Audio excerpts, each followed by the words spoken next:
Happy Friday!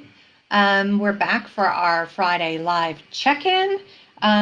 We've changed the setup again. We'll see how it goes. We're using a different camera and a different setup. So hopefully it's going to work. We keep trying to optimize it. Oops, forgot to give the boys their treats. I'll do that. Here, winding down there. So they'll let us Don't talk. forget about our peanut butter. That's right. Friday peanut butter. That's the thing they care about. So, yeah, hello. We're back. Hope everyone out there as well. I am Suzanne, I am DM. and we're from the Where True Love Is movement, and back to check in with everybody this week.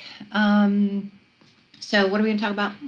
Well, last night we did a presentation for college, and it was kind of a Zoom presentation because we were all doing social distancing. Mm-hmm. And it was about the power of our stories and the joy and the fear and working through stories and how telling them and hearing others help us grow into the reality of who we are. So you want to talk about that a little bit? Sure. So this was a diversity committee that the college is having a speaker series, and we were invited to participate in that. And we did some thinking about what people need now. We're thinking about the divisiveness that has kind of fractured the country. And, obviously our topic or our piece of the diversity puzzle has to do with the LGBTQI plus community. So that was the central focus. And we wanted to just bring forward the idea of how much change stories can bring about in the hearts and minds of people.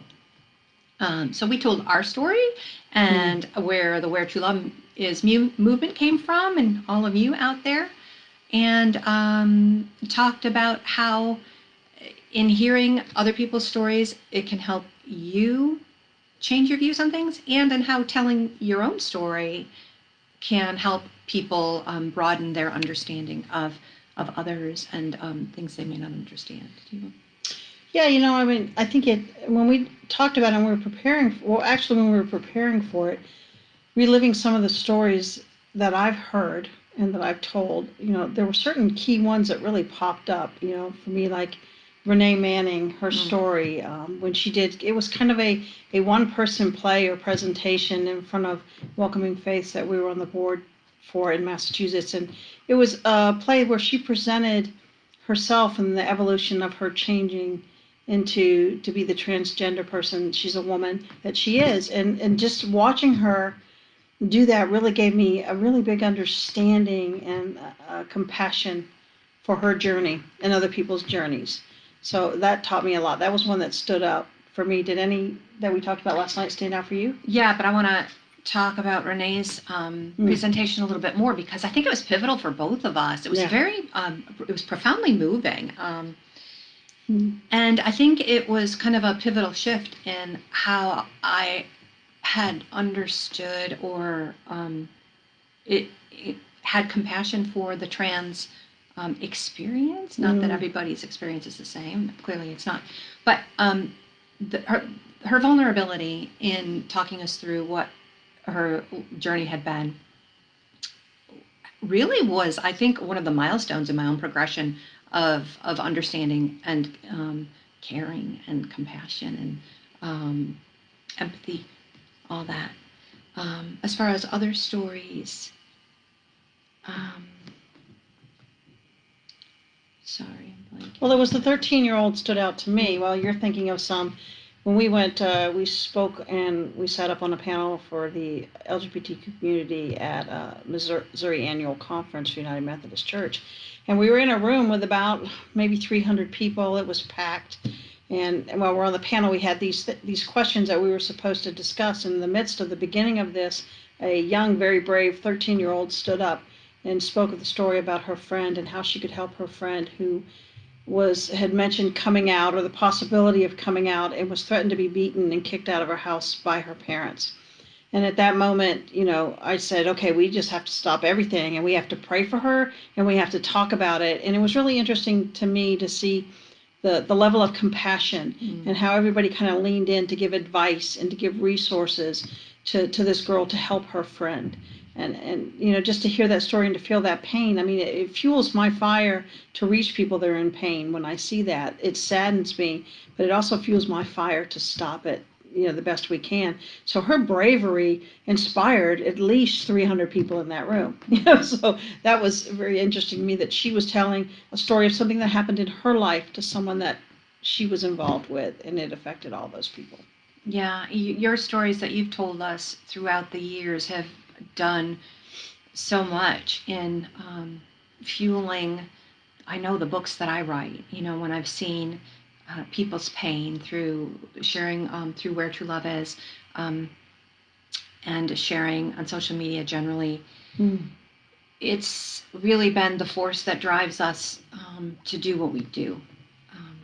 It's hard. It's vulnerable. It can be very vulnerable to share your truth and to share your story, and you can only do it when you're safe. There's plenty of times where you can't do it, but please know that when you are able to, and when you do, it does make a difference, and it can change hearts and minds. And we also have to be really open to listening to other people's stories, and sometimes that's hard. We have this tendency to surround ourselves in our echo chambers of similar thinking people, and people who are like us. And it can be scary and hard to go outside of that and to seek the stories of others and listen to them, whether it's people of different ethnic backgrounds, people of different socioeconomic backgrounds, the person who experiences homelessness and lives on the street that you see all the time when you're driving through town. Any people with disabilities, all of these kind of things that might be different from my experience or your experience or your experience, give us an opportunity to stretch and grow and expand our hearts, expand our minds, and positively change the world if we can tap in and open ourselves and risk asking people what their stories are. So, we really encourage you to do that in the ways that you are able. Well, there's so many different and unique people in the world. If you're not listening to other people's stories or not sharing yours, everybody's missing out. Because the uniqueness is what makes everything interesting and fascinating and wonderful. The diversity. Diversity makes the world a better place. Yeah. It's not a carbon copy of each other. So boring. I think we're born into a society that says, be like this, do this, wear this, be like this, be shaped like Barbie, do this. And we're not. Those are all fake. We're all unique and different. So sharing your story helps somebody else. It connects them to you so that they know they're not alone. Yeah. Because they might key into one little point about your story and go, hey, somebody else feels that way or acts that way. So it's really important. I think with your books, they've been really a progression of when we, at first we researched everything, and it hurt us because we were being kicked out of the church. Why? And why are we in love? We were heterosexual females married to men, and then now we're together and we're in love, and it doesn't make any sense with our biblical background. So we studied and studied and studied and studied, and then you wrote that book. And and then Transfigured came out, and we saw the need in the transgender community and non-binary community. And we started seeing more parents that were hurting, and you came out with I Don't Want Them to Go to Hell. So the progression of those books are all attributed to stories that we heard. Yeah. Every single one of them, even, Rumple Pimple Goes to Jail, I think that was the first one that came out. Wasn't it? Of what? Of our books, of all your books. Rumple Pimple Goes to Jail. Not Goes to Jail. The first one, Rumple Pimple. That was the second one. And that was kind of like along the lines of Transfigured. But with that book, we were hearing families that were breaking up, and the kids didn't understand why the mother was gay or the father was gay. And Suzanne just kind of felt there was time to tell a story about a little dog that has two moms. They're just there. He doesn't go, look, I have a mom, and this is why, and I have another mom, and this is why. They were just part of the story. And that's an evolution in literature right now and in that genre. I mean, 25 years ago, you had Heather Has Two Mommies, where it really pointed to the moms, and that was an amazing book back then. But now it was much needed, and it's much loved for 25 years. But now we have to progress into them being there, just being a character in the story. So, and hearing stories from people and us feeling some pain from some issues with our families, we we came out with this story based on reality and truth that the moms are just there. Mhm. So, I mean, even that one was based on stories of other people. Yeah. So, Yeah, so it's quite possible that the stories you hear are going to change the way you think about something and perhaps motivate you into new areas of your own giftings into the world. Because the world needs you, the world needs us, the world needs all of us to make it a better place. So, well, I would like to, if you're about ready to wrap up, there's something I want to add to the end of this. We have a very good friend who has been very supportive of Suzanne's work over the years that we met through the LGBT community, and he's told us some of his story. And his name is the Rainbow Pastor, David, and he is currently fighting COVID. And we would just like all of you to please join us in prayer for David. David is very much an advocate for our community and our family, and a very wonderful encourager, loving and kind person. And his story has touched many, many people. Yeah. And we just would like you to join us in prayer for him. Our hearts are kind of heavy about that situation today. Yeah. Yes, please. Yeah. So we will see you again next week. Keep the faith.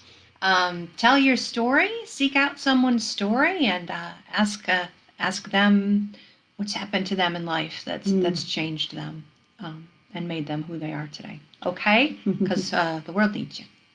You take care. We love you. Love you. We'll see ya. Have a good week. How do I turn? We're doing it a different way. So we got to go all the way down here. Okay, there we go.